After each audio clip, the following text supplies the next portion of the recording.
Le but visé par cet atelier était de sensibiliser sur des bases légales et l'état des lieux de ces lieux de mémoire, en débattre les effets, les défis par contre, et proposer des solutions idoines à la problématique des fosses communes. Cela a été rendu possible grâce notamment aux exposés introductifs d'hier et d'aujourd'hui, ainsi que par les échanges très riches des travaux en 4 groupes au cours desquels plusieurs idées novatrices ont été proposées pour amener la population à informer correctement la CDR sur la présence des fosses communes et participer à l'identification et à la vérification de celles-ci. Lors des séances plénières, il a été recommandé de mettre bientôt sur pied des commissions provinciales, communales et collinaires pour la reconnaissance des fosses communes. C'est fondamental de connaître la vérité en vue de la qualification des crimes du passé. Il a été recommandé que les restes humains déjà exhumés trouvent un endroit de repos selon les coutumes du pays et dans la dignité. La CDR peut compter sur l'apport des conseils nationaux, des organisations de la société civile, des partis politiques, des confessions religieuses,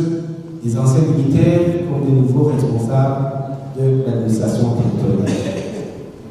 Il a été recommandé que les cœurs des Burundais soient préparés à la réconciliation, que les enquêteurs, les témoins et les victimes soient protégés, que les héros qui ont caché les personnes en danger de mort soient identifiés, que les restes humains déjà collectés soient enterrés et que le deuil et la levée de deuil soient possibles, que les exhumations commencent par les fosses communes qui se trouvent à des endroits proches des endroits des gens, que les exhumations soient faites par des équipes spécialisées et incluant des médecins légistes, en commençant par une fosse commune emblématique en présence de la population et des partenaires nationaux et internationaux. Il a été recommandé de délivrer, lors de ces circonstances, un message de vérité et de réconciliation, suivi de l'entraînement dans la dignité.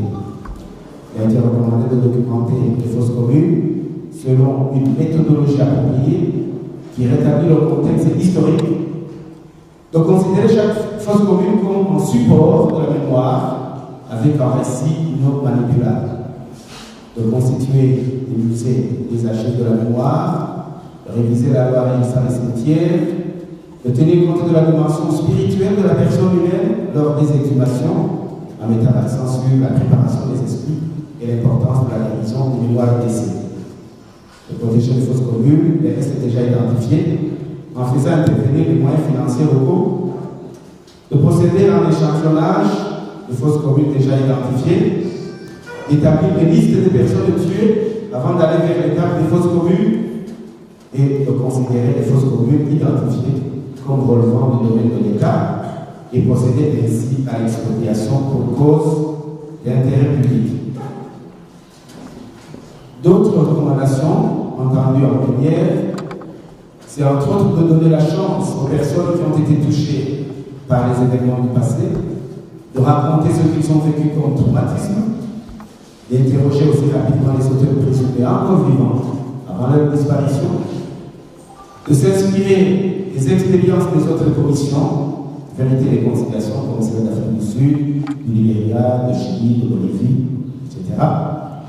de former en technique de recherche et d'identification des ossements, de plancher sur les causes des crimes du passé, d'investiguer sur les autres fosses communes non encore connues et d'instaurer un numéro vert sur lequel la CDR peut être appelée. Ensuite, les travaux poursuivis en groupe ont généré aussi des idées très riches autour des questions précises, notamment l'identification des stratégies à adopter pour amener la population à informer correctement sur la présence des fosses communes, les stratégies à adopter pour amener la population à participer à la vérification des fosses communes, la manière d'identifier physiquement les fosses communes, la manière de concilier les travaux de développement et la protection des fosses communes, les formes de monuments qui peuvent amener les Burundais à une mémoire partagée, la manière de gérer les restes humains déjà exhumés, ainsi que la façon d'organiser le travail d'enterrement de la dignité, tenant compte des rituels autour de la mort au Burundi. Les 4 groupes ont convergé sur des recommandations et propositions concrètes regroupement d'intéressés, la Commission Vérité et Conciliation. Il s'agit entre autres de la sensibilisation, l'élaboration d'un message à diffuser au sein de la population en termes de sensibilisation, l'amélioration de la visibilité de la CVR auprès de la population à travers des émissions radiophoniques notamment, la délimitation, le bornage et la signalisation uniforme des fosses communes, l'accompagnement par des experts pluridisciplinaires dans l'écoute et dans la détraumatisation des victimes, l'obtention du matériel de détection des fosses communes et leur contenu. Et dans tous les cas, il n'a pas été souhaité que les restes humains soient exposés dans des musées, car cela n'est pas compatible avec la culture burundaise. Par contre, il a été demandé à la CVR de poursuivre l'identification des acteurs et d'autres partenaires dans l'identification des fosses communes et dans l'éducation de la population à la réconciliation, la consultation des victimes et des proches, ainsi que les témoins oculaires vivant sur tout le territoire national, la consultation des archives de certaines institutions publiques ou privées, notamment les corps de défense et de sécurité, la justice et les institutions de sécurité sociale comme l'INSS, le NPR, les églises catholiques et protestantes, garder intact les lieux de mémoire et préciser une date de commémoration annuelle des morts avec la couleur du jour. Ériger un monument inclusif pour les victimes identifiées, associer les familles des victimes aux commémorations, aménager un lieu de protection des restes humains en attente d'enterrement à la dignité,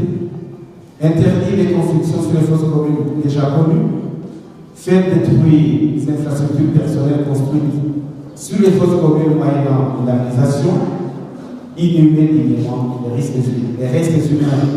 lors d'une grande cérémonie nationale, organiser des prières œcuméniques en commémoration des victimes lors des dates convenues.